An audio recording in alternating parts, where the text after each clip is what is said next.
২৪ জুলাইয়ের কোটা সংস্কারের দাবি থেকে বৈষম্য বিরোধী ছাত্র আন্দোলন রূপ নেয় গণ অভ্যুত্থানে। আন্দোলন দমনের নামে চলে নির্বিচারে হত্যাকাণ্ড, হামলা।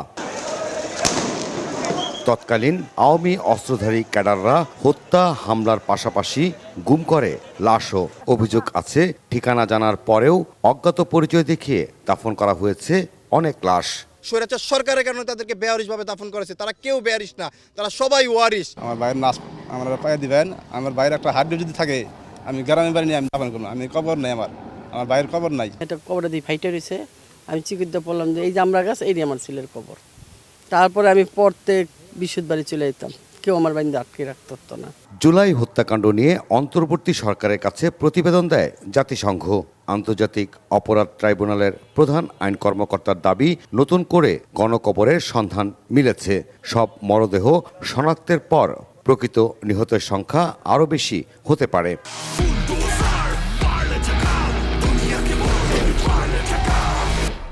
যে সকল শহীদদের আমরা শনাক্ত করতে পেরেছি, সেটা তো পেরেছি। যাদেরকে শনাক্তকরণের প্রক্রিয়া চলমান আছে, প্রত্যেক শহীদ পরিবারের কাছে আমাদের অনুরোধ, আপনারা আমাদের প্রসিকিউশন টিম অথবা আমাদের তদন্ত সংস্থার মাধ্যমে আপনারা মাঝে মাঝে আমাদের সাথে যোগাযোগ করবেন। আমরা যখনই যেটা উদ্ঘাটন করতে সক্ষম হব অথবা শনাক্ত করতে পারবো, সেই তথ্যটা আপনাদের কাছে আমরা সরবরাহ করব। জানান, জুলাই আন্দোলনে কিছু মরদেহ নদীতে ভাসিয়ে দেওয়ার তথ্য পাওয়া গেছে। তদন্ত চলছে সে বিষয়েও। ঢাকার সন্নিকটে একটি নদীতে একটি হাসপাতাল থেকে অনেক ডেড বডি ফেলে দেওয়া হয়েছে, নদীতে ভাসিয়ে দেওয়া হয়েছে, এই তথ্য আমাদের কাছে আছে।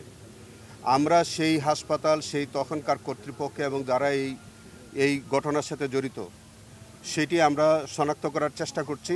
জুলাই আগস্ট গণ অভ্যুত্থানে হত্যাকাণ্ডে জড়িত সবার বিচার নিশ্চিত করা হবে বলেও জানান আইসিটির প্রধান কৌশলী। তাদেরকে বিচারের আওতায় আনা হয়েছে। জেমসন মাহবুব, সময় সংবাদ, ঢাকা।